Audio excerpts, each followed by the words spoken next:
Hoy es viernes 12 de abril de 2024, la jornada matutina del programa institucional La Memoria Histórica aún no contada del conflicto armado en Colombia, emisión número 524. Vamos a analizar una exitosa operación del Batallón de Ingenieros Agustín Codazzi, realizada en el corregimiento de Potrerillo, municipio de Palmira Valle, en el año de 1962 contra bandoleros del EMRL, una facción liberal que se ha declarado en rebeldía en cabeza de Alfonso López contra la línea principal del Partido Liberal y había hecho unas alianzas gravísimas con los comunistas que durante todo el Frente Nacional y posterior nos han resultado letales porque gran parte de esos jóvenes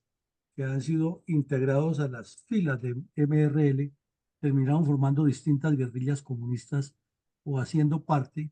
de movimientos criminales, primero del MOEC, después del ELN, luego de las FARC, luego del EPL y finalmente del M-19. Y naturalmente no eran comunistas, pero fueron atraídos por el imán, por el engaño, por la metodología del comunismo, y lo que sí eran que tenían una mentalidad bandoleril impresionante. Entonces, ese es otro aspecto del origen de las guerrillas comunistas en Colombia, que nadie cuenta ni lo cuentan como son. Y siempre tratan de separar que hubo una violencia bipartidista, que era de liberales y conservadores, y que lo otro apareció de la nada. Gaseosamente aparecieron las FARC y el ELN, pero no cuentan que es una transición que hay allí y que en sus inicios las FARC y el ELN fueron integradas por bandoleros de la peor laya que decapitaban a las víctimas, violaban las mujeres, descuartizaban niños, incendiaban fincas, se robaban lo que encontraban y con la complicidad de notarios y de funcionarios públicos legitimaban traspasos de propiedades. Y hoy tenemos a los herederos de esos personajes con grandes propiedades obtenidas de esa manera violenta y tenemos a los comunistas empoderados y dueños del narcotráfico, lo cual niegan porque además tienen una extensa red de propagandistas que les cambian la versión y siempre la presentan es como víctimas y no como victimarios. Y como en la canción romántica del señor Piero, y así seguía. Adelante, mi coronel. ¿Podríamos ilustrar a nuestros oyentes cuál era la situación política, armada, financiera y estructural de las diversas cuadrillas de bandolerismo tripartidista de liberales, conservadores y comunistas en el año 1962? Toquemos algunos aspectos relacionados con ese fenómeno. Naturalmente se encontrarán más, pero a guisa de darle una forma académica a lo que estamos analizando, miremos algunos puntos que estaban en el hervor, en el ambiente de la vida política agitada de Colombia para esa época y en especial relacionada con una acción simultánea de bandoleros comunistas, liberales y conservadores. Es que la dictadura cubana tuvo una gran injerencia en la juventud, porque muchos docentes de izquierda que se habían eh, enriquecido en la doctrina comunista desde 1945 en adelante, que habían ido haciendo esa aproximación con los gaitanistas y luego con el señor López del MRL, y que habían aprovechado el gobierno de Rojas Pinilla para seguir cimentando sus estructuras contra la institucionalidad colombiana, eh, tuvieron metástasis durante el gobierno del señor Lleras Camargo al inicio del Frente Nacional. Y como las desgracias nunca vienen solas, en Cuba cayó la dictadura de Fulgencio Batista para pasar a manos de la dictadura cubana de los hermanos Castro. Entonces se convirtió en un referente para Latinoamérica. Los comités de agitación y propaganda, tanto del Kremlin como de la dictadura cubana, se encargaron de difundir por toda Latinoamérica esa idea. Eh, Todo el continente ocurrieron bastantes intrusiones de miembros de las embajadas cubanas relacionándose con grupos terroristas locales con grupos criminales, y eso originó que varios países rompieran relaciones diplomáticas con la dictadura de la isla. Pero aquí en Colombia, especialmente la Universidad Nacional, la Universidad del Valle, la de Antioquia,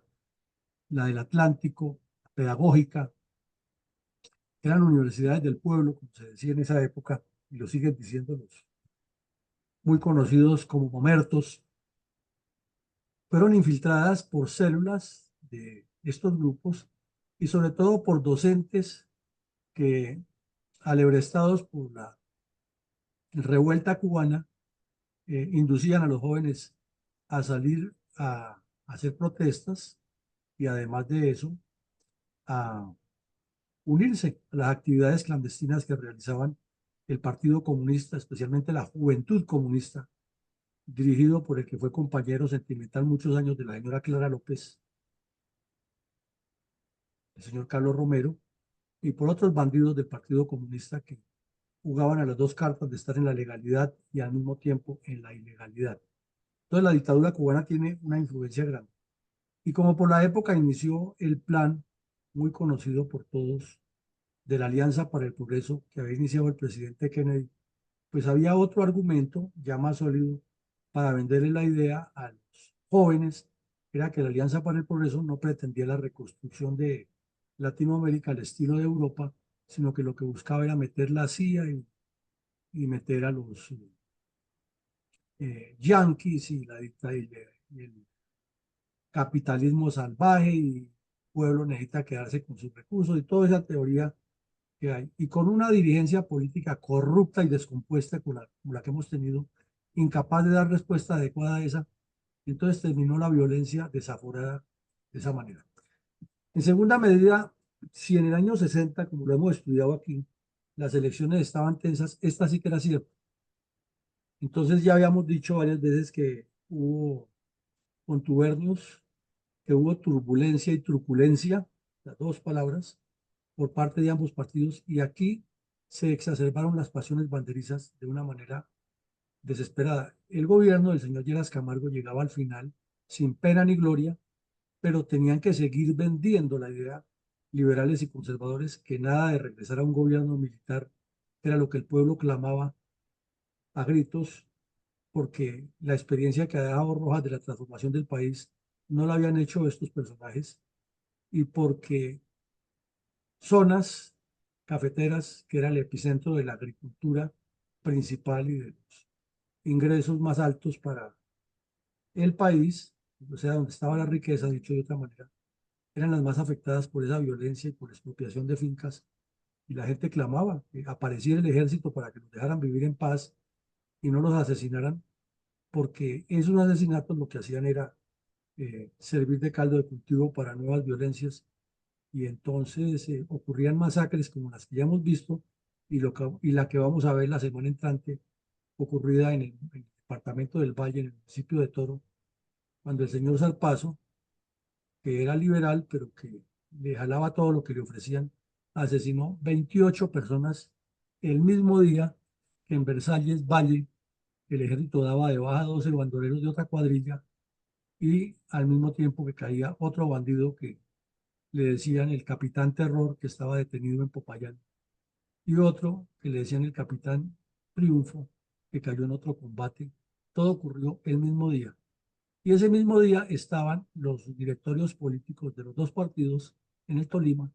en Quindío y en el Valle, hablando de unidad y hablando de que los conservadores haciendo hostias para el diablo. El señor Valencia, que ya estaba próximo a ser impuesto, el presidente no iba a ser elegido, era impuesto, hablaba de que había que apoyar al gran partido liberal. Entonces uno dice, estos personajes que incendiaron el país, con qué facilidad cambian de posición política con el fin de manipular al electorado, y lo que es peor, el electorado ignorante se deja manejar de una manera increíble. Pero ese bandolerismo tenía dos características que estaban tomando más fuerza y que no lo ha tenido antes. Y no es que hubiera desaparecido de por sí el asesinato, que era su acción principal, no. es que ahora el asesinato y el robo de las fincas que venía de una manera descarada, le agregaron el secuestro. Inicialmente era una especie de secuestro express. Se llevaban a una persona y la tenían en las afueras de los municipios y le enviaban a la familia los emisarios, bueno, preséntese aquí a tal hora con tanto dinero y varias veces ocurrió, pero también varias veces la fuerza pública los golpeó. Entonces ya fueron refinando el secuestro y ya lo fueron convirtiendo en cautiverios largos para presionar más pagos y para causar un impacto psicológico y demostrar que ellos tenían más capacidades que el Estado. Y la extorsión ya se volvió común desde esa época y hasta nuestros días pervive y persiste. La expoliación de tierras fue adquiriendo ya otra dimensión porque ya no era solamente la ideología que ya era aplicado al principio para sacar, por ejemplo, todos los liberales de una región y poblarla de conservadores o viceversa, sino que ya aquí había una inclinación comunista para organizar comunas. Intentaron inclusive en la zona cafetera organizar una especie de soviets dirigidos por el Partido Comunista y ya nos imaginamos la cantidad de muertos que hubo por eso, porque todos sabemos que los cosecheros de café nunca han sido solamente los nativos de la región, sino que son gente que va, viene, y por eso hemos visto que en esta época de la violencia tan desaforada, caían muchos muertos de apellido Giraldo, Quintero, Restrepo, Aramillo, que no eran nativos de ese sitio, sino que eran departamento de Antioquia, mutantes,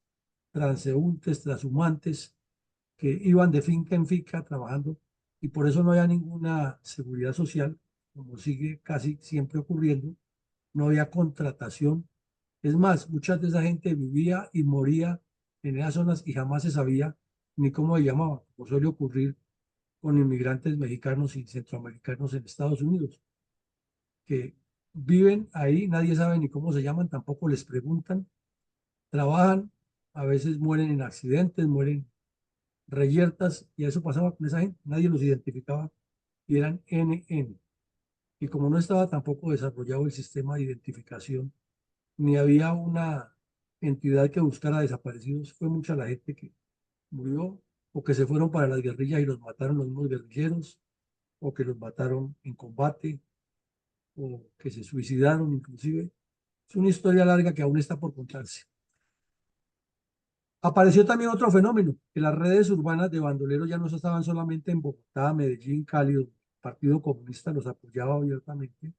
sino en los pequeños municipios fueron consolidando unas redes urbanas, como veíamos en el caso de la historia del capitán vencedor, del capitán Venganza, que veíamos, Veneno, Veneno, que veíamos hace 15 días aquí en la fundación que ocurrió allá en el Valle. Eh, Paralelamente, las guerrillas comunistas fueron tomando forma, ya lo hemos estudiado largamente aquí por el MOEC, luego el ELN fue el que se dio el primer paso, se le anticipó al Partido Comunista y eso originó que se apurara el tema de las FARC y ocurrió lo de las repúblicas independientes y demás. El bandolerismo de una vez se fortaleció en las dos cordilleras central y oriental y los valles del Río Grande de la Magdalena y el Cauca. Y hasta el día de hoy eso se ha convertido en un epicentro, porque como lo hemos analizado tantas veces desde el punto de vista geopolítico y geoestratégico, apunta a controlar las principales ciudades. Y muchos años después las FARC fueron más ambiciosas y determinaron 30 ciudades o 30 poblaciones como los epicentros fundamentales de su proyecto hacia la toma del poder. Y al día de hoy sigue intacto eso y es el eje guía del señor Mordisco y de la segunda narcotalia. Entonces todo eso nos dejaba en ese momento la evidencia necesaria de una necesaria acción integral del Estado para responder a eso. El general Ruiz Novoa, que ha sido un estudioso del informe de la misión Lefebvre, de la misión Curry y del informe de la CEPAL, ya que coincidencialmente los tres documentos, las tres visitas, ocurrieron cuando Él ocupó el cargo de vicecontralor y luego Contralor General de la Nación y le tocó viajar a toda Latinoamérica. Le tocó ser el tesorero de unos grupos internacionales de la CEPAL y otros en Latinoamérica. Entonces tuvo mucho contacto con organizaciones de desarrollo comunitario y de desarrollo nacional e internacional de Estados Unidos que venían a Colombia. Entonces tenía un concepto muy claro, además era un soldado laureado en la guerra de Corea, donde ha aprendido muchas técnicas nuevas de guerra y estaba en un contacto permanente con el ejército de Estados Unidos y con el Pentágono y tenía mucha información valiosa. Entonces él, desde su cargo de comandante del ejército, le planteó abiertamente al gobierno del señor Lleras Camargo que había que hacer una especie de lo que después llamó el Plan Lazo. Pero en Colombia todo es burocracia y los políticos eran los que no se querían comprometer, como ha debido suceder. Entonces el Plan Lazo hablaba era de comprometer los ministerios, los departamentos administrativos y darle muelas, dueño y recursos. Entonces se le fue el gobierno ayer así, como andaba era con su comisión de paz y que decía Chandía lo que hacía en Colombia, no arrancó, pero en el 62, cuando ya estaba próximo a ocurrir el cambio de gobierno, eh, él insistió más y tan pronto recibió el gobierno del señor Valencia, que lo nombró ministro de guerra, ya no comandante del ejército, sino ministro de guerra, le dio luz verde y se inició el proyecto que iba muy bien y también ya hemos sabido cómo terminó mal, por falta de acción política. Entonces, esto es un bosquejo muy grande que daría para escribir de cada tema por lo menos un libro y armaríamos una enciclopedia de la sola situación del bandolerismo en el año 62 en Colombia. No de toda la década, sino de un solo año. Así de que esto es muy complejo y tiene mucha tela para cortarle. Adelante, mi coronel. Mi coronel, ¿por qué podríamos asegurar que los directorios políticos de los partidos tradicionales seguían empeñados en 1962, es decir, 4 años después de iniciado el Frente Nacional, en la rapiña burocrática y no en resolver los problemas estructurales del país, dando paso al robustecimiento criminal de los brazos armados del Partido Comunista en el Valle del Cauca y alrededores? Resulta que hemos insistido en la turbulencia y la turbulencia. Y mientras los partidos o los dirigentes de los partidos a cuatro vientos anunciaban unidades y le daban una connotación de superioridad política, de suprema solución a lo que estaba ocurriendo al país, esas decisiones que ellos habían tomado de crear el Frente Nacional, que tenía otro interés, pero era, el interés obvio era repartirse con garantía de que cada 4 años eran los dueños de la bolsa y de las dos bolsas, ¿no? De la bolsa de dinero y la bolsa de empleos. Entonces, tenían que mantener la caña, pero localmente había instigación, no había unidad de criterios porque los partidos nunca han sido unidos ni han tenido en Colombia una línea conductual ni conductora que sea estructural, sino cada quien alando para su lado. Entonces, ocurría que en esos sectores específicos que tanto se crecía la violencia, como era el sur de Antioquia, Santander, Cundinamarca, el occidente y el sur, Tolima, todo el Tolima, todo el Quindío, todo el actual Risaralda, todo el actual Caldas, el Valle y el Cauca, el Huila, se estaba incrementando una pugnacidad no solamente verbal, sino física. Y entonces, todos esos liberales que se habían unido con el Partido Comunista, los del MRL, que eran de una línea más radical, instigaban a la población que el Partido Conservador estaba ordenando cometer algunas de esas masacres, y además era cierto, pero también era cierto que los otros las instigaban. O sea, las cosas hay que decirlas como son. Entonces, el MRL instigaba o los bandoleros que tenían la línea del MRL instigaban a la violencia, y los conservadores, que tenían sus propiedades y sus feudos, y con el respaldo de algunos sectores de la Iglesia Católica, también instigaban la violencia. Y como ya se sabía, porque estaba impuesto, no era que, o sea, si iba a ser una votación para legitimar algo que ya estaba impuesto, era que el turno le correspondía a los conservadores, y ya el Partido Conservador había dicho que el candidato era el señor Valencia. Ahí no había ninguna democracia, ahí ya estaba impuesto el presidente. Lo que necesitaban era legitimarlo en un voto, en una votación, y lo hicieron. Entonces, esos, entre comillas, liberales, rebeldes y comunistas, promovieron en todas las regiones donde hacían presencia que era él, o sea, ya no era Laureano Gómez el que le echaban la culpa, porque Laureano ha pasado como a una etapa de retiro, aunque seguía activo en el periódico El Siglo con sus comentarios incendiarios, pero ya no tenía tanta incidencia en la base del Partido Conservador.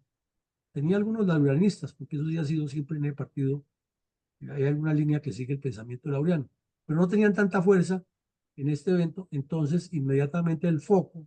de los ataques era Valencia, además que iba a ser el presidente. Y comenzaron a echarle un montón de pullas. Entonces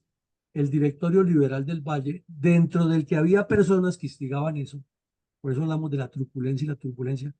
publicó este largo texto que uno lo lea y termina con ganas de llorar de la emoción, de la transparencia nacionalista y patriótica del Partido Liberal. Y dicen que cómo se atreven algunos de sus militantes y otras personas a cuestionar al transparente, pro hombre, pro hombre, el señor Guillermo León Valencia, que lo que hay es que unirnos todos los colombianos para que haya una integración y bla, bla, bla. Y mejor dicho, Jesucristo en persona había llegado a la tierra en carne del señor Valencia. Entonces, acuden al mismo truco, como decía Indalecio Líbano Aguirre, que lo mejor es cuando los dirigentes políticos descompuestos desarticulan la nación, utilizar el argumento de la Constitución y la institucionalidad. Y entonces dicen esta frase: el deber del liberalismo es sostener la Constitución, porque ella le garantiza derechos esenciales y le asegura en el futuro gobierno una influencia que será saludable para Colombia. ¿Y cuál era el futuro gobierno? Pues ya se sabía que iba a ser el de Valencia. Lo demás no pasa de ser un gesto inútil y errático que sí debe ser examinado. No es por su lógica y seriedad política, sino por la peligrosa amenaza que implica para la paz y la convivencia entre los partidos. Oigan eso. Entonces lo que hablan es de la convivencia no entre los partidos, es la convivencia entre ellos, que nadie se le afecte, que los dejen hacer las componendas, pero no hablan de la convivencia entre los colombianos, sino entre los partidos. Entonces, como vemos, de largo y de ancho montones. Y lo firman Gustavo Alcázar Monzón, que después fue el compañero sentimental de doña Nidia; Carlos Holmes Trujillo, el papá del ministro que murió hace poco; Marino Rengifo Salcedo, un dirigente muy conocido en el Valle; y otros ya menos conocidos que eran de esa región, y lo publicaron a los cuatro vientos en todo el departamento, y elaboraron volantes y lo repartían. Y pues un campesino que ni sabía leer y escribir, ¿qué iba a entender eso? Pero sí le vendían la idea de que para que hubiera paz entre los partidos, o sea,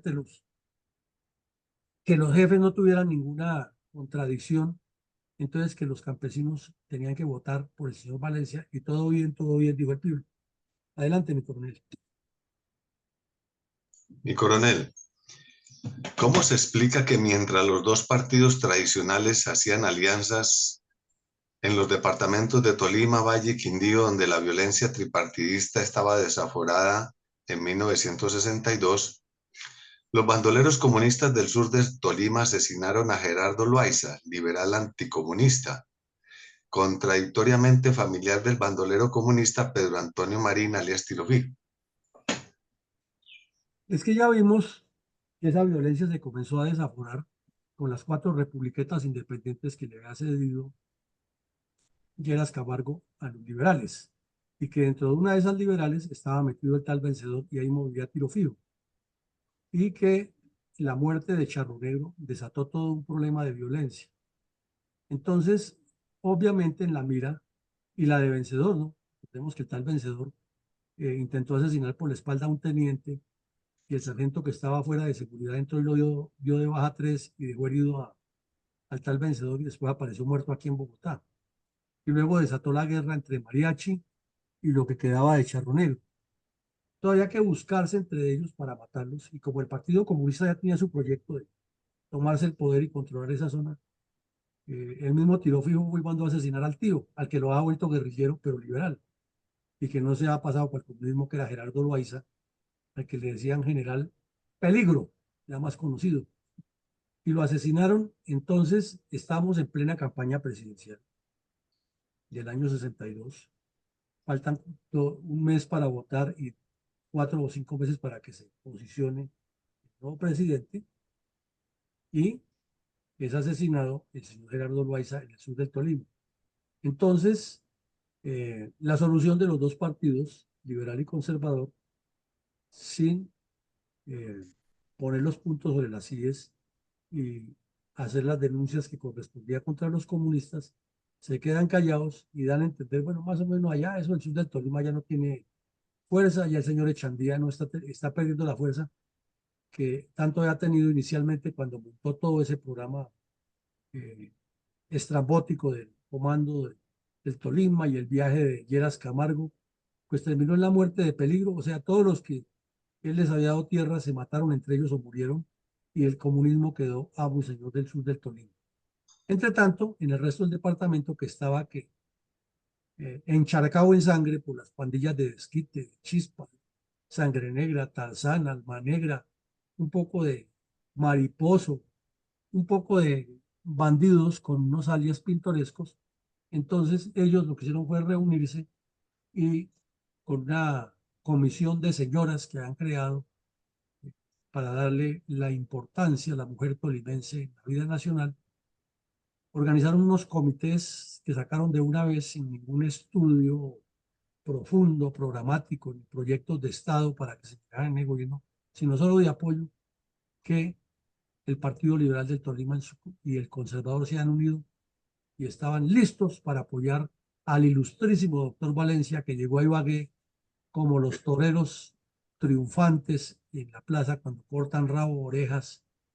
y hasta descabezan la reina. Y firmaron el comunicado y le enviaron un mensaje y todo bien, y el sur del Tolima encharcado en sangre, el resto del departamento encharcado en sangre, pero aquí no hay problema, aquí no hay pelea, los dirigentes políticos acababan de firmar el pacto que los dos partidos estaban con el próximo presidente. Adelante, mi coronel. ¿Cómo ocurrieron los hechos en que se suscitó la exitosa operación de Batallón Codazzi contra bandoleros liberales del MRL en el corregimiento de Potrerillo, municipio de Palmira, Valle del Cauca, en abril de 1962? Pues fue un hecho que se manejó por la prensa de acuerdo con el color que tuvieran. El Siglo y la República se fueron con toda la artillería contra ese suceso. El Tiempo y el Espectador y los pasquines que publicaban por la tarde aquí en Bogotá lo publicaron también, pero le bajaron el perfil. Lo que ocurrió es que el sitio El Arenillo, no Potrerillo, yo me equivoqué al principio, es decir, es Arenillo, Arenillo. En el área rural y semirural de Palmira queda muy cerquita, 15 minutos de Palmira está uno en vehículo en Arenillo. Es un caserío grande y alrededor de ese caserío hay varias veredas y de ahí se llega a otro sitio muy conocido, Palmira, que es La Buitrera, que ya es sobre la cordillera. Allí ya existían los primeros teléfonos, esos de manivela y el de la operadora que pedía la línea. Y en cualquier momento, con todas las recompensas que se ofrecían, porque había varias recompensas por distintos grupos de bandidos, alguien llamó al batallón Codazzi e informó que en la finca cerca de la residencia de un señor de nombre Juan Ulloa Caicedo había un grupo de bandoleros. Entonces el comandante del batallón Codazzi, que tenía tropas especializadas y que venía librando una guerra tenaz y le tocó seguir librándola después contra estos bandidos. Organizó una unidad que tenían lista, digamos, como una fuerza especial al mando de un teniente de apellido Rubio y lo envió a verificar la información. Entonces, efectivamente llegaron allá, verificaron que los bandidos estaban en el sitio, los rodearon y en el momento en que se sintieron rodeados, pues se desató un combate al final del cual se determinó que habían caído 3 bandoleros. El uno, Luis Alberto Neira Trejos, de 24 años de edad, y tenía cédula de Ginebra Valle. El otro era José Artunduaga Murcia, tenía apenas 19 años de edad y tenía una tarjeta de identidad. Recordemos que en esa época era a los 21 años que le daban la cédula a las personas. Y otro que parece que se llamaba Rafael Trochel López, de 40 años de edad, pero no se podía determinar si era él o no, porque cerca del sitio del combate encontraron una cédula de ciudadanía con ese nombre,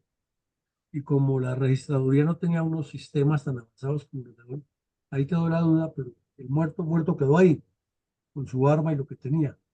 Al registrar los cadáveres vinieron las sorpresas, que les encontraron todo lo que tiene un bandido, ¿no? Fusiles, armas, municiones, uniformes militares y cartuchos. Pero lo más grave es que le encontraron unos documentos que el MRL estaba repartiendo en los actos públicos que hacía e inclusive en unos debates públicos que había hecho la regional del Valle del MRL bajo la dirección de López Miquelsen, invitando a la gente a no votar por Valencia, sino a votar por el señor López Miquelsen en esa elección. Algo que era tan complejo como lo que está haciendo Petro ahora. Entonces, para que nos demos cuenta, es que la dirigencia política ha sido descompuesta ayer, hoy y siempre. En ese momento estaba acordado para, entre comillas, la paz de Colombia, era que solamente podía ser un liberal o un conservador el presidente. Y sin embargo, el señor López Miquelsen, que era un politiquero oportunista de 7 suelas, se lanzó de candidato vulnerando toda esa estructura institucional que había. Entonces, si él hubiera ganado, cómo lo hubieran posesionado? No se sabe. Y lo que buscaba era que se armara un tierrero grandísimo, una rebelión igual a la que quiere armar Petro. O sea, el viejo dicho que le atribuyen a Napoleón, que no es de él, el que no conoce la historia la repite, ahí lo estamos viendo. Y que el señor Petro no es el primero que se le ocurre esa idea. Eso ya lo traía desde el MRL, y el M19 siempre tuvo ese argumento. Era que había que invadir tierras, apropiarse, hacer constituyentes pequeñas, y por eso metieron en la Constitución del 91 lo del Consejo, lo del, ahora se me escapa, lo municipal, que viene desde la colonia, que nos lo explicó aquí este muchacho Caicedo, el cabildo abierto. Entonces, ellos querían hacer una cantidad de cabildos abiertos si perdían las elecciones, y de todas maneras el señor López tenía que ser el presidente. Entonces, miren ustedes lo grave que ha metido al país en todos los enredos, todos los dirigentes políticos descompuestos, ansiosos de su poder personal y no del Estado. Entonces, viendo ese suceso como ocurrió y lo que allí se destapa, es cómo la dirigencia política, ante esa gravedad, mira para otro lado, y ya lo que hay es que hacer el entramado desde arriba de que esto está bien y comenzar a mover los titiriteros en el escenario, y no pasó nada, y no pasó nada. Y ganó Valencia, pero el país siguió desangrándose, y todo ese acumulado iba favoreciendo las guerrillas comunistas de una u otra manera. Mi coronel, indica el atentado contra el industrial y líder regional del Valle, Alfredo Lloreda, que el inicio del Frente Nacional fracasó en su cacareada narrativa de recuperar la democracia y garantizar paz, democracia y seguridad a los colombianos, y en este caso particular a los habitantes del Valle del Cauca en su capital, Cali. Pues mi coronel, ese es un reflejo de un montón de cosas que nos demuestran esa doble moral y esa falsedad, esa hipocresía, porque el Partido Liberal y Conservador en el Valle ya vimos que declararon amor eterno y respaldo mutuo, pero al mismo tiempo había unos bandidos de uno de esos grupos liberales que estaba esperando al industrial para asesinarlo cuando iba para el club a peluquearse. Entonces,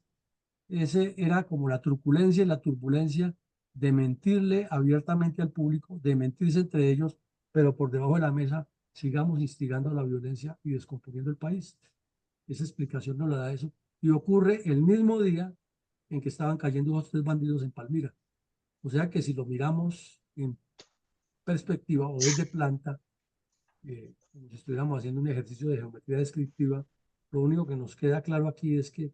la dirigencia política de lado y lado de los 3 partidos, lo único que ha hecho es atizar la candela, buscar la violencia, instigarla y poner al pueblo en su mayoría a que cometa muchos errores o a que conviva con eso como si fuera normal. Mi coronel, ¿por qué el alto mando militar y los oficiales de Estado Mayor de la 8ª Brigada afirmaron ese mismo día del asesinato del industrial ante los medios de comunicación regionales que la violencia en la región tenía 2 orígenes? Porque pues ese día había viajado también casualmente por actividades del servicio previstas a Armenia el general Alberto Ruiz Novoa, que era el comandante del ejército, a reunirse con los que conformaban el comando operativo del Quindío y con el comandante del batallón Cisneros, que eran los que estaban encargados de la zona. Todavía no existía la 8ª Brigada. Entonces, en la reunión, pues el general Ruiz Novoa acostumbraba, porque él tenía ya en mira, como les hemos dicho, el plan Lazo, y además como tenía la experiencia del manejo político del país, que le han dado 5 años de contralor, sabía muy bien cómo se manejaba la relación con toda esa gente y tenía la intención clara de que había que integrarlos al desarrollo y a un proyecto cívico-militar. Entonces reunió toda la crema innata de la región allá en el casino de oficiales del batallón Cisneros, que hicieron un análisis y al final del ejercicio les preguntaron a varios de los asistentes, entre ellos el coronel Charly Solano, que era el segundo comandante de esa unidad, el coronel Currea, que era el comandante de la 6ª Brigada, les preguntaron, bueno, ¿y este problema de la violencia cómo es? Entonces ellos explicaron que el origen de esa violencia, todos coincidieron en la exposición, en que había doctrina, había unidad de mando, había unidad de criterios. No, pues es que el problema aquí es que la pobreza, el abandono, la falta de salud, de educación, es aprovechada por los bandoleros para reclutar jóvenes y dañarles la mentalidad desde el principio. Y el general Ruiz Novoa ahí soltó la perla de algo que después en el Congreso generó mucho debate y lo querían descabezar por eso y lo citaron al Congreso, porque dijo de frente, es que lo que pasa es que aquí entre los directorios políticos hay gente que le organiza cuadrillas para que van y se roben las fincas de los otros y los maten o los destierren, o violen las mujeres, etcétera, con el cuento de que no debe haber liberales o no debe haber conservadores. Y hay un grupito que está sacando ventaja, que son los comunistas. Lo dijo claro y alto en esa reunión y pues naturalmente eso no le iba a gustar a los politiqueros ni a muchos de los que estaban ahí sentados que hacían parte de la financiación y el entramado. Entonces vemos que esa turbulencia y truculencia fue muy fuerte y que no haber resuelto eso a tiempo nos tiene como estamos.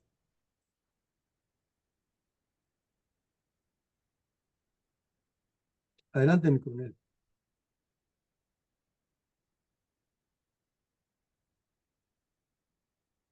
¿Ayuda la señal?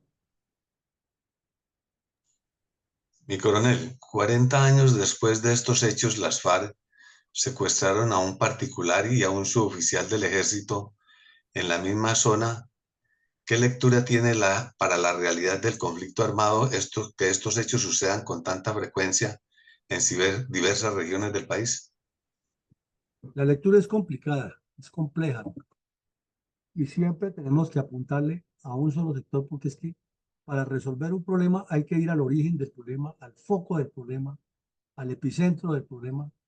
o como dicen los analistas estadounidenses de las guerras, a la fuente de la agresión. Y la fuente de la agresión, el foco del problema está en la dirigencia política, que es la que no ha sido capaz de entender cuál es su responsabilidad ni tampoco de asumir. Pues si no la entiende, ¿cómo la va a asumir? Y creen que hacer política es buscar sus ventajas personales y acomodarse con los amiguetes, repartirse la torta y allá la montonera que siga igual o peor, que siempre ha estado así, no pasa nada. Entonces, pasan 40 años de estos hechos y no es que haya llegado un remanso de paz y amor, porque sería larguísimo reconstruir todo lo que sucedió. Pero miremos que ya en el año 2013, cuando ha pasado una gran cantidad de tiempo de eso, allí en la misma región, las FARC, ya ahora como FARC, como Partido Comunista en Armas, que estaba negociando ya en Cuba con el señor Santos, hacían retenes, secuestraban, extorsionaban, igual que lo que hacían esos bandidos de esa época, pero ahora con más autoridad subversiva, porque tenían muchas más armas y, y mejor entrenados y más grupos organizados. Eh, Estuvieron en ese sitio montando un retén y secuestraron a un cabo del ejército y a un señor que no les ha pagado una extorsión. Entonces, repito, este no es que es el primer hecho que ocurre, sino que lo traemos a colación para mostrar que la violencia siguió allá, que el sitio sigue siendo el mismo de problemas y que la cordillera que une al Tolima con el valle sigue siendo el epicentro de bandidos y no ha cambiado. Adelante, mi coronel. Mi coronel, ahora, durante el primer año de gobierno de la paz total de Petro, ocurrieron más de 100 masacres en Colombia, una de ellas en el corregimiento de Potrerillo, perpetrada por las disidencias de las FARC. ¿Cuál es la lectura estratégica y política de esa realidad de violencia política al respecto? Pues que han transcurrido 10 años desde el secuestro del suboficial y la violencia allí no paró, ¿no? Eso, si nos metemos a escudriñar encontramos una gran cantidad de cosas. Pero hubo la paz total, porque el señor Santos nos dijo, se acabó la guerra en Colombia. Y entonces el señor Catatumbo, que era el que dirigía a todos estos criminales allá, ahora es honorable senador impoluto y él no hizo nada malo. Él lo único que hizo fue defenderse porque él es una víctima de la violencia. Y él, que usted asesinó 15 en tal parte, sí, sí, pero eso era parte del problema y es culpa del Estado, listo. Y aquí estoy yo poniendo la cara y qué pena y les prometo que no vuelva a hacer y vaya a abrazar a la víctima. Y la gente es tan noble que le recibe un abrazo a semejante ampón. Entonces, en el gobierno del señor Petro ya llevaba año larguito, año y medio, hubo ya para el año 88 iban, para el año 2023 iban 88 masacres en todo el país. Y como faltaba una más, pues ahí apareció en el mismo sitio, llegaron las FARC, ahora una cuadrilla que llaman Dagoberto Ramos, del grupo de Mordisco, y sacó a 3 personas y las fusiló ahí delante de todo el mundo, sin problema, sin problema. Razón, informantes de la fuerza pública, ya, arreglado el chico. Pero al mismo tiempo estaban sentados con el señor González Pozo, que dice que hasta ahora se están conociendo, firmando la paz, y en ese momento estaba en la transición de que se iba Danilo Rueda y subía Oti Patiño, que no ha dado pie con bola con el ELN, a nombrar 273 funcionarios en la Comisión de Paz para arreglar el problema. Y mientras el Estado gasta una tonelada de dinero en 273 parásitos que andan con el señor Patiño, muchos de ellos exintegrantes del M-19, obviamente, las FARC con las que dicen estar haciendo la paz y les firmaron hasta un cese al fuego, allá habían asesinado a 3 personas a plena luz del día. Esa es la paz total del señor Petro y es lo que refleja cómo se ha sostenido esa violencia en esa región. Durante el segundo año de gobierno de la paz total de Petro, el ejército capturó una banda criminal relacionada con las supuestas disidencias en el corregimiento de Potrerillo, perpetrada por las disidencias de las FARC. ¿Cuál es la lectura estratégica y política de esa realidad de violencia política al respecto? Pues mi coronel, ahí está el resultado, que las FARC desde hace años se, entre comillas, tecnificaron y crearon ya hasta franquicias. Entonces, qué pereza que los guerrilleros de las FARC tengan que secuestrar o robar o atracar, si es que ahí está la delincuencia común a la cual pueden controlar e inclusive, como dicen ellos, raspar si les falla. Entonces los tienen a su servicio una cantidad de bandas ahí en el valle incluido el municipio de Palmira, que infortunadamente tiene larga data de actos criminales, porque es un municipio industrial, agroindustrial, muy comercial y de un movimiento grande tanto de su vida normal como de turistas, por estar tan cerca a Cali. Entonces allí existen una cantidad de bandas, pero hoy en día las FARC las controlan. Entonces vaya, hagan tal cosa y aquí vienen y nos dan parte de todo lo que hicieron y hacemos la repartición. Entonces, en una operación de esas, el ejército los capturó a una banda de esas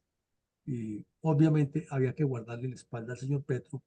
y a su cuento la paz total y no decir que estaban relacionados con la cuadrilla esa de Roberto Ramos, pero son contactos de ellos y son los que cometen los delitos. Ahí los capturaron los 9, no sabemos qué pasaría después, pero ya deben estar de candidatos del pacto histórico para la Asamblea Constituyente de Petro, porque los jueces los sueltan con el argumento que la captura fue mal hecha, o que no hay pruebas, o que son víctimas de persecución del Estado, o ya Petro a lo mejor en todos los negociadores que le ha permitido a las FARC ya los logró que les detuvieran los procesos penales. Entonces esto es un juego de no acabar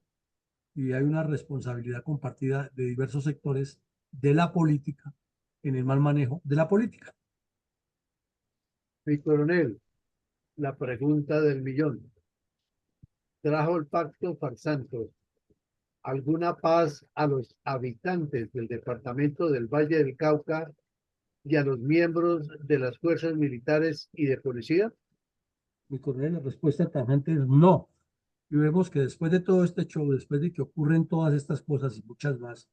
esto es solamente en el departamento del Valle. Cauca y Nariño ha sido peor. El señor de Petro, a regañadientes, se vio obligado a decir que paralizaba el cese al fuego, por lo menos en esos 3 departamentos, con las cuadrillas de mordisco. Y es increíble que 61 años después de que ocurrieron esos hechos allá del batallón Codazzi, que la violencia siguió,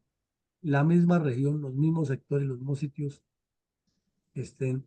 anegados de sangre por la violencia, que ahí estén los comunistas armados y desarmados destruyendo el país y que el señor Santos y los bandidos de las FARC hayan mentido con tanto descaro al país, que han firmado la paz de resolver el problema y la dificultad está ahí evidente. Así de que, Y coronel, escuchemos un minuto de silencio en memoria de todas las víctimas de la atroz violencia desenfrenada contra los colombianos desde 1960 con la violencia tripartidista.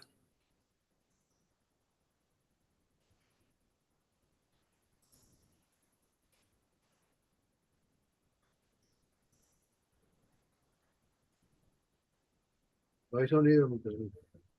no, pero lo reviso porque no sé qué nos está pasando. Ya lo tomamos nuevamente y vamos a...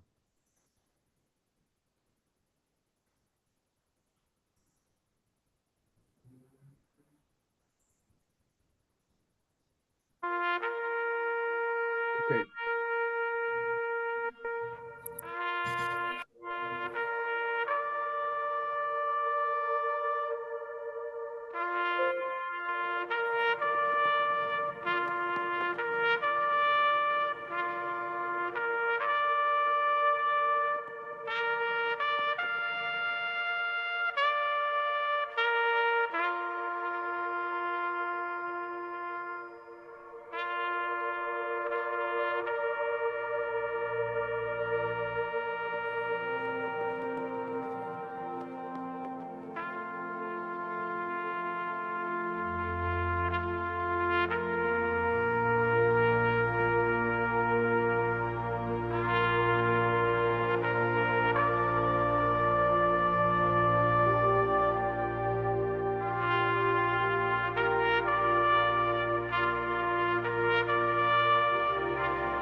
Enunciemos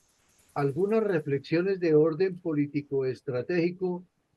respecto a la exitosa operación del Batallón Codazzi contra bandoleros liberales del MRL en el corregimiento de Potrerillo, municipio de Palmira Valle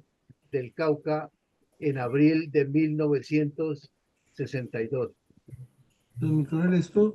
mirándolo en retrospectiva y sin pasiones y de una manera objetiva, nos demuestra que el cuento del Frente Nacional no fue sino un cuento que nos echaron muy bien echado, pero que no pacificó el país por culpa de los dirigentes políticos, no de la gente, porque la gente, así como hay un dicho que dice que los soldados van a donde el comandante los lleve y hacen lo que el comandante les ordene, así ocurre con la política. El pueblo va hasta donde lo lleven sus dirigentes y hace lo que sus dirigentes le dicen que haga. Entonces el Frente Nacional nos engañó y nos han vendido una historia que está por escribirse como es. No pacificó el país, al contrario, fue el facilitador de que las nuevas violencias se entronizaran. En segunda medida,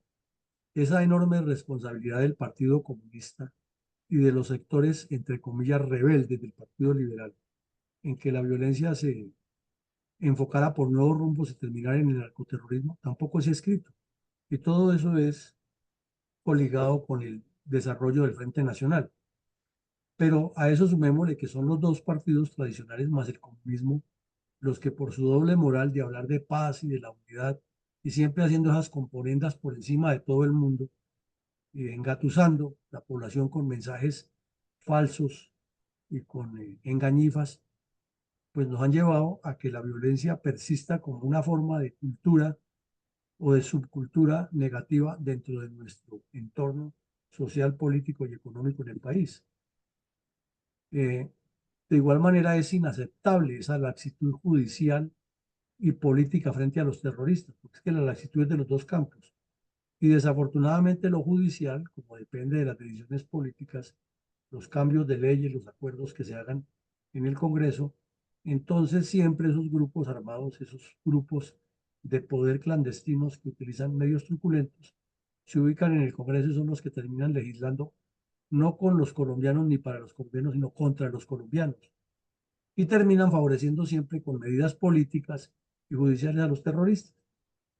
Duro es decirlo, pero es la cruda realidad. Es evidente que la comisión de paz que nombró el señor Lleras Camargo, que nunca funcionó, nunca, no se conocen sus informes oficiales, solamente se conoce la explotación comercial y publicitaria que hizo el cura Guzmán de todo lo obtenido allí con su libro La violencia en Colombia. Fue inoperante esa comisión, no sirvió, y que el Comando Autónomo del Tolima, que con tantos bombos y platillos creó el señor Lleras al inicio del año 60, se fue diluyendo, terminó fue en una responsabilidad militar de la Sexta Brigada resolver un problema que era completamente político y que requería obviamente la acción militar, pero otro tipo de acciones, sobre todo de desarrollo e integración. Esto nos demuestra que ayer, hoy y siempre la dirigencia política colombiana ha estado conviviendo con el comunismo internacional y con escasas excepciones les han entendido sus proyectos, pero siempre está de por medio y por encima de cualquier interés nacional es la componenda y el contubernio de la repartija del poder y no de buscar la estrategia para contrarrestar el avance del comunismo. La reconstrucción de toda esta historia y la socialización de la misma requiere un enfoque real, libre de matrículas con uno u otro partido, libre de mentiras de que se ha defendido la institucionalidad por parte de la dirección política, porque eso no es cierto. Finalmente esa responsabilidad terminó en soldados y policías y es una tarea que es dura y costosa, pero hay que hacerla y el país necesita que se le cuente la verdad y que a nuestras juventudes se les enseñe la historia como es, con toda la crudeza, y no que se hable de que se enseña con la crudeza, pero de lo que le convenía a los comunistas. Entonces una crudeza sesgada. Aquí hay que llegar a la crudeza es coger a cada actor y ponerlo en su puesto y decirle la verdad. De otra manera, todo ese fenómeno del bandolerismo que hace esa mutación en comunismo y en narcoterrorismo no ha sido actualizado, no ha sido analizado estructuralmente, porque no ha sido analizada la política y porque a todos se le ha dado es un cariz, un sesgo y una manipulación muy calculada. Adelante, mi coronel, con sus comentarios. Mi coronel, comentario para el día de hoy. El municipio de Palmira se convirtió rápidamente en un emporio económico debido a la industria azucarera del Valle del Cauca, que se venía gestando desde los comienzos del siglo XX y para mediados del siglo se hizo muy atractivo para los grupos insurgentes debido a esa riqueza agroindustrial. Motivo por el cual se formaron grupos violentos y cuadrillas terroristas surgidas del Movimiento Revolucionario Liberal MRL, movimiento creado por el político Alfonso López Miquelsen para los inicios de la década de 1960, quien como caudillo del Partido Liberal formó esa disidencia denominada como Movimiento Revolucionario Liberal porque el pacto denominado como Frente Nacional no le había permitido su aspiración de ser candidato presidencial, ya que se tenía que enfrentar al presidente del partido, Alberto Lleras Camargo,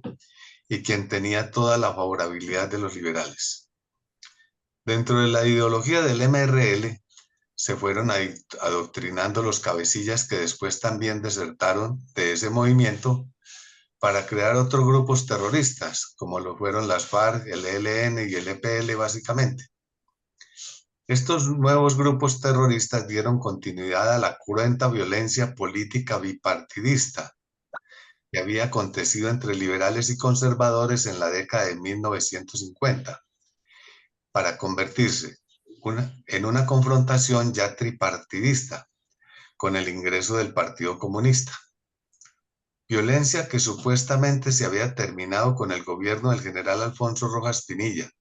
y posteriormente con la que se creía sería supuestamente la buena gobernanza que se había iniciado con el Frente Nacional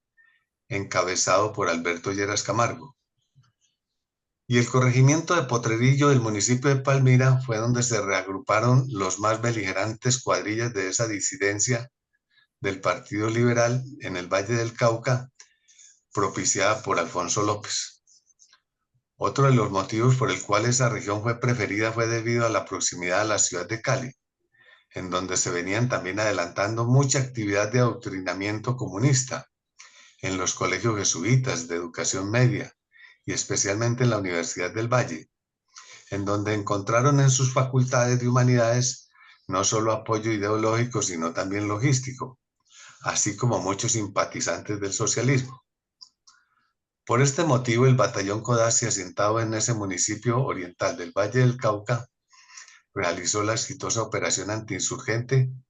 que la Fundación Excelencia, Liderazgo y Transformación ha rememorado en su programa del día de hoy contra dicha agrupación, para que la historia sea contada con la verdad de los hechos, tal como sucedieron, y que la historia no sea tergiversada por quienes están interesados en que se ignoren las culpas y se olviden los hechos, propiciando la impunidad histórica que tanto ha perjudicado al pueblo colombiano, la que por falta de decisión de los líderes políticos colombianos nos han mantenido en una permanente agonía eterna, y en especial a las miles de víctimas inocentes que han sufrido los rigores de un despiadado terrorismo, auspiciado por la ideología comunista. Ese es nuestro comentario para el día de hoy. Muchas gracias, mi coronel. Bueno, mi coronel, muchas gracias, muy concreto usted. Y de verdad que esa extraña relación negativa que hubo entre unos sectores radicales del MRL, esa politiquería de todos los dirigentes sin excepción, y esa obsesión de los comunistas por instigar la violencia, hicieron metástasis, encontraron un caldo de cultivo, encontraron el espacio donde desarrollarse, y ahí los tenemos. Pues bien, llegamos al final del ejercicio. Los invitamos para que esta noche nos acompañen en una reconstrucción histórica que se va a hacer de lo que fue el periodo gubernamental del señor Turbay Ayala, a cargo del historiador Eduardo Patiño y Alexandra, que nos van a ilustrar sobre este tema y nos van a ayudar a reflexionar un poco sobre un periodo específico de Colombia, cómo se manejó la política, para que tengamos más argumentos y más elementos de juicio cada vez que miremos todos estos temas de lo que le ha pasado a Colombia y lo que necesita hacerse para la solución.